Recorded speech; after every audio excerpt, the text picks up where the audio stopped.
Hola, bienvenidos a Entrevistas Vanguardia. Un saludo a todos nuestros usuarios en vanguardia.com y en nuestras plataformas. Hoy vamos a hablar de infraestructura para nuestro departamento, para Santander y también para el área metropolitana, que por supuesto ha sido uno de los puntos críticos que ha tenido nuestra región en los últimos años. Para nadie es un secreto que Santander tiene un grave atraso en materia de infraestructura. Pero esto va a comenzar a cambiar gracias a una gestión que han venido haciendo desde hace varias semanas los gremios de la producción, el sector privado de la mano del sector público en Bucaramanga, en Santander, que esta semana fue noticia por una reunión que todos estos sectores, una comisión del sector público y privado hicieron en la Casa de Nariño en Bogotá y una gran reunión con el presidente Iván Duque. Para hablar de este tema, hemos invitado a Entrevistas Vanguardia a Juan Pablo Remolina. Él es el director ejecutivo de ProSantander. Doctor Juan Pablo, gracias por estar en Vanguardia. Bienvenido. Muy buenos días, Javier. Un gusto estar con ustedes. Bueno, esta semana que está terminando, estuvo esa comisión de los gremios del sector privado, ProSantander, la ANDI, la Cámara de Comercio, el sector privado de Barrancabermeja, incluso con algunos líderes dirigentes políticos, el gobernador, los alcaldes del área metropolitana en una reunión en la Casa de Nariño para hablar de las obras de infraestructura que necesita urgentemente la región. Hagamos primero que todo un resumen de lo que fue esa importante reunión en Palacio. Bueno, muy bien, Javier. Esta reunión fue una reunión que pudo concretar el presidente de la Junta Directiva de ProSantander, Rafael Marín. Se pudo sacar esa cita y participaron tanto el sector público como privado, como bien lo señala Javier, encabezada por el gobernador de Santander, Mauricio Aguilar, estuvo el presidente de la asamblea del departamento, los 4 alcaldes del área metropolitana, el alcalde de Barrancabermeja, y por parte del sector privado estuvo la Cámara de Comercio, el presidente de la Cámara de Comercio, el director de la Comisión Regional de Competitividad e Innovación de Santander, estuvo la gerente de la ANDI Santander, estuvo 2 empresarios miembros de ProSantander, la doctora Marta Pinto y Alejandro Galvis. Y por otro lado, pues evidentemente estuvo el presidente de la Junta Directiva de ProSantander, Rafael Marín, y yo como director ejecutivo. Entonces tuvimos una presencia representativa e incluyente de los dos sectores. Como no ocurría hace muchos años, y esto es muy importante resaltarlo, ¿cómo se logra la unión del sector público y privado de esa manera tan cohesionada que pues había sido también una dolencia, una crítica que muchos hacían en nuestro departamento, como la dirigencia política, quizá los gobernantes, los congresistas, bueno, en este caso no hubo una gran participación de la bancada en el Congreso, pero ¿cómo se logra que se unan los dos sectores para que lleguen de esa manera cohesionada frente al presidente de la República? Muy buena pregunta, Javier, y en esto hay que señalar que esto no es de un proceso para otro, esto es un proceso largo. Prácticamente casi que llevamos 2 años en esto. Empezamos, la unión de los mismos empresarios, que tampoco se había llevado a cabo hace muchos años, y acá, digamos, a través de ProSantander, buena parte de ese empresariado se une y también empieza a determinar cuáles son los proyectos que considera que son prioritarios para el departamento. Entonces, eso se hizo cuando se empezó a formular el plan departamental de desarrollo. ProSantander hace una propuesta de los inaplazables del desarrollo, pero no es solo ProSantander, esto es un proceso participativo, incluyente, donde muchos otros actores deben participar, y empezamos una conversación con los diferentes gremios del sector privado. y ahí está la ANDI, el Comité de Gremios, FENALCO, FENAVI, la Sociedad Santanderiana de Ingenieros, etcétera, evidentemente la Cámara de Comercio, la Comisión Regional de Competitividad, y ahí empezamos a empezar a priorizar esa agenda, pero no era suficiente.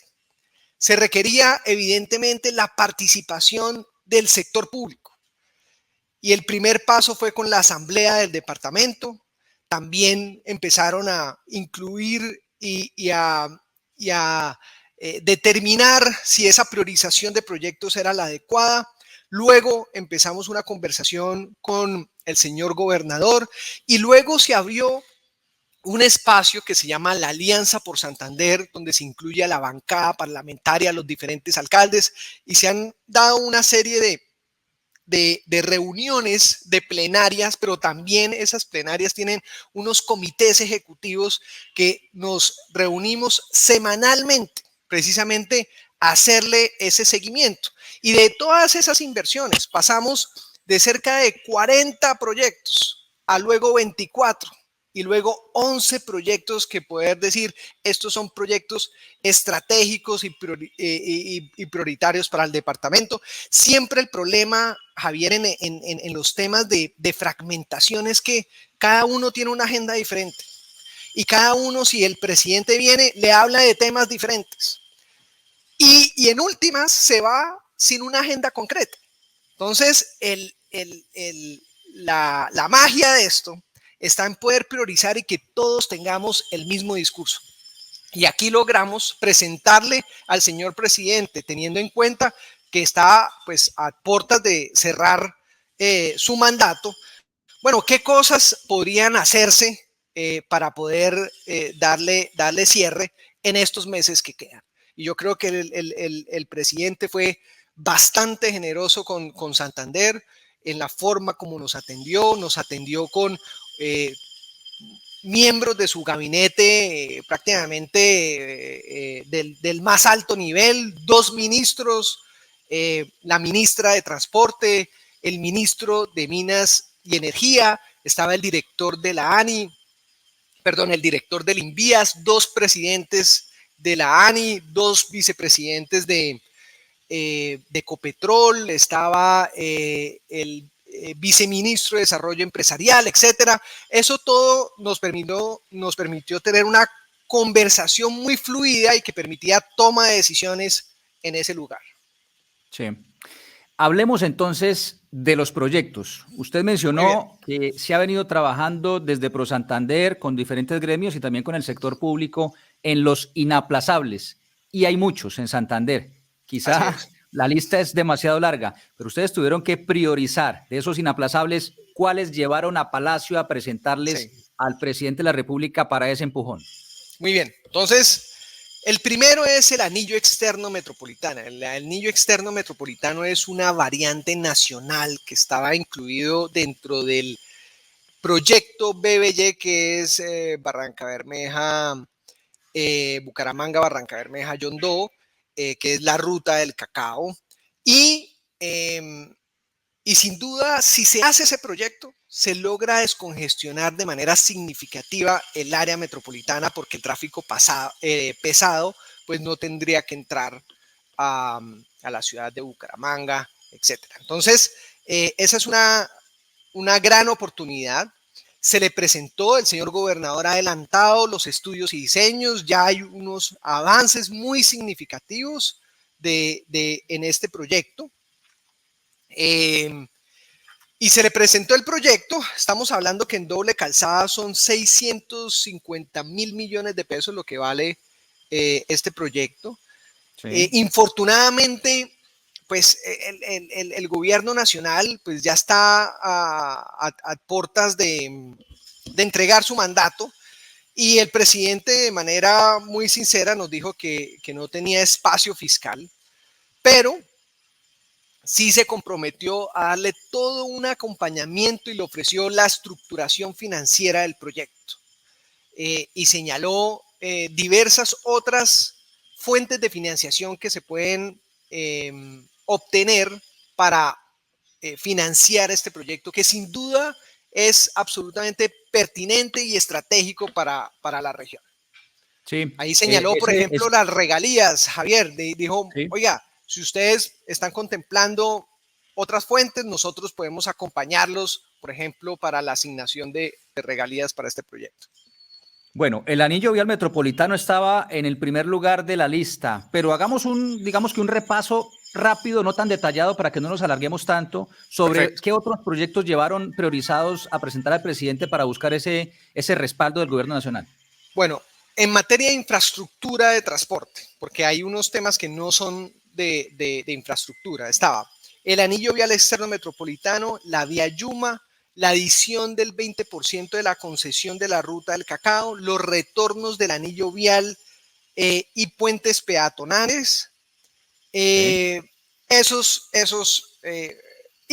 perdón, la extensión del convenio 1113, que si bien es un tema, digamos, jurídico, podríamos decirlo, aquí estamos hablando de la extensión de ese convenio con el objetivo de financiar un paquete de cerca de 15 obras absolutamente estratégicas en el área metropolitana y que suman más de 500.000 millones de pesos. Entonces, ahí están los principales puntos en materia de infraestructura.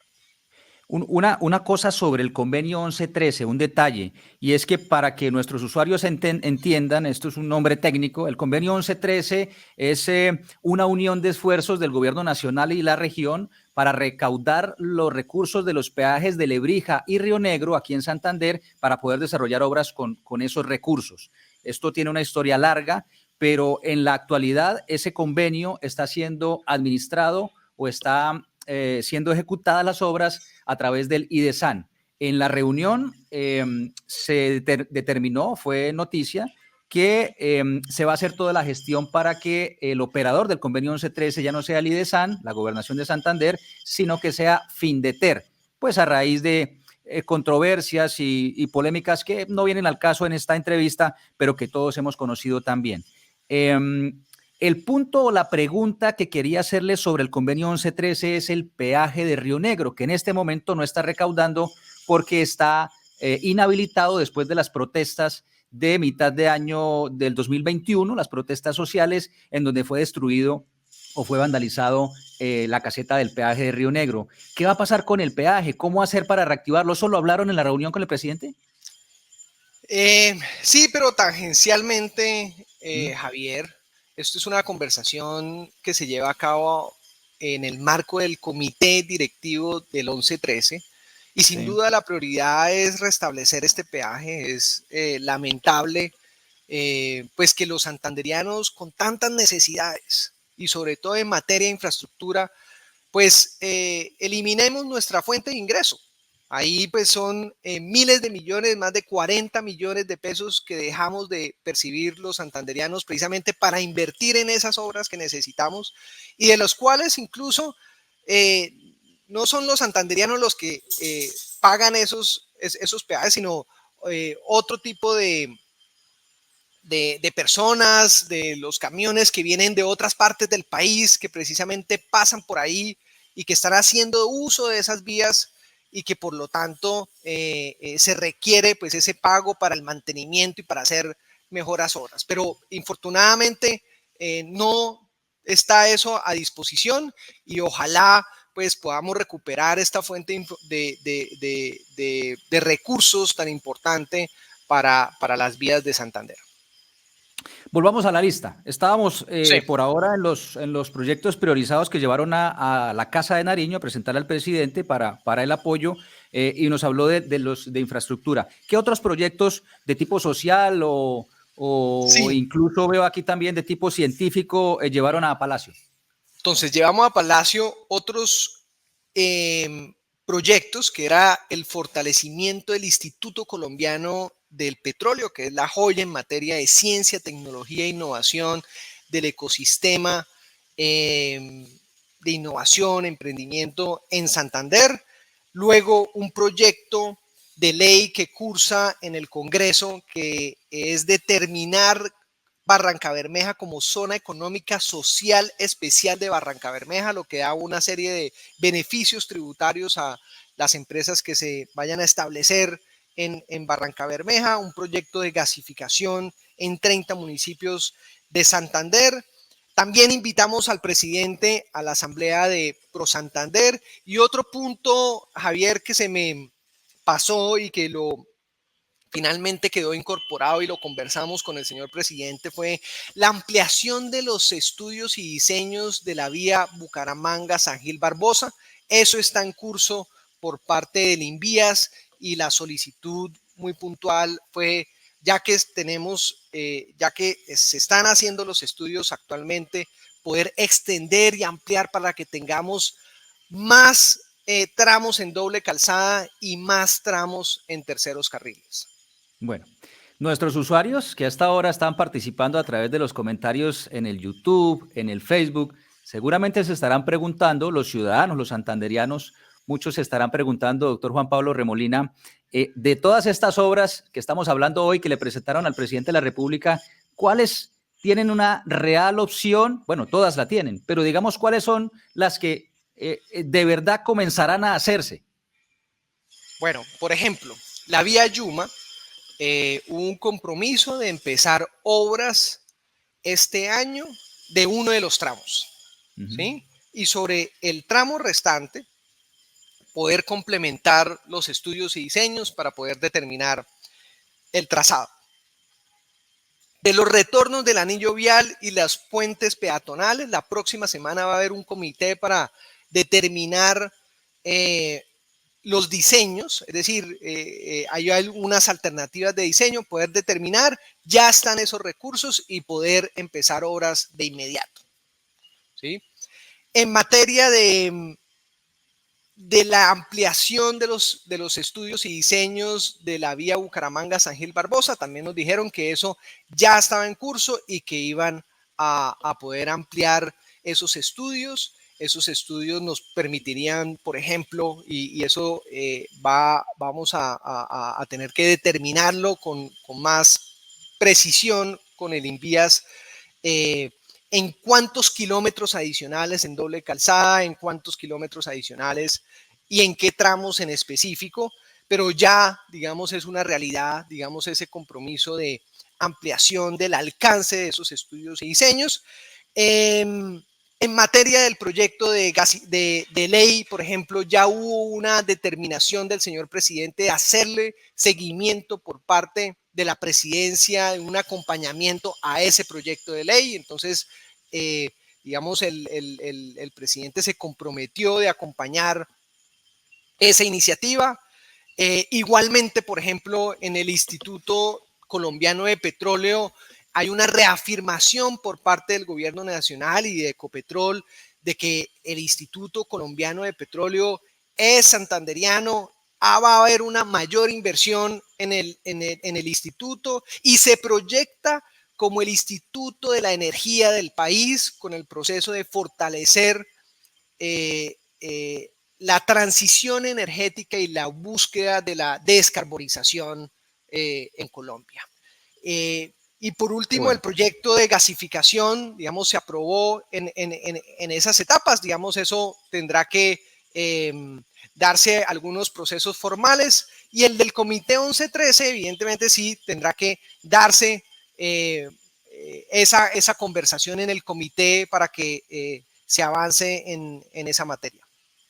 Sin ninguna duda, esto es de completa relevancia para nuestra región, porque lo necesita Santander para el desarrollo, para el futuro, infraestructura vial, desarrollo económico y también, por supuesto, desarrollo científico a través del ICP. Son primeros pasos, pero lo importante, y yo creo que con esto es un mensaje con el que quisiera que finalizáramos, doctor Juan Pablo Remolina, lo importante es cómo se da ese paso. Se da se da de forma unida entre el sector público y el privado, que es algo que también nos han criticado mucho, nos hemos autocriticado mucho, y es como en algunas otras regiones, no vamos a mencionar cuáles, siempre llegan en bloque al gobierno nacional. Pues ahora Santander lo ha retomado, ha vuelto a llegar en bloque a la Casa de Nariño. Yo creo que ese es el mensaje que debe quedar de estos primeros pasos que se da para intentar saldar ese retraso vial o retraso en materia de infraestructura que tiene nuestra región. Yo creo que ese es el mensaje que debe quedar de este primer paso que se da, doctor Juan Pablo. Así es, así es. Y de verdad, Javier, y todos los santanderianos y las personas que nos están escuchando, resaltar que es muy esperanzador, es muy satisfactorio ver esa unión, una voluntad real de trabajar en equipo, que no es simplemente para la foto, sino que viene de años atrás, un proceso de conversación, de poder definir cuáles son las prioridades, de poder coordinar, articular, y eso es disposición y voluntad real. Y eso implica, Javier, determinar una visión compartida del desarrollo, ¿sí? Es decir, para que haya esa unión, la unión se da es porque estamos de acuerdo en unos objetivos claros, ¿sí? Y aquí nos la hemos jugado para hacer de Santander lo que es el corazón logístico, el corazón multimodal de Colombia, y estamos convencidos de que si se bombea el corazón de Santander, le damos vida a Colombia, Javier. Está excelente esa analogía. Santander, corazón logístico de Colombia. Ojalá que podamos lograrlo con estos primeros pasos. Doctor Juan Pablo Remolina, director ejecutivo de ProSantander, muchas gracias por atendernos estos minutos a nuestra audiencia de Vanguardia y todas nuestras plataformas. Muchas gracias, Javier. Y a ustedes también muy amables. Recuerden que estamos pendientes de sus comentarios, de sus sugerencias, de algunas preguntas que tengan para poder mantener esa interacción con todos nuestros usuarios. En el periódico impreso, en vanguardia.com, en nuestras redes sociales. En YouTube, recuerde suscribirse y darle clic a la campanita, seguirnos en Facebook y también en Instagram. Volveremos pronto con otra de nuestras entrevistas Vanguardia. Recuerden que con ustedes somos el Sistema Informativo de Santander. Chao.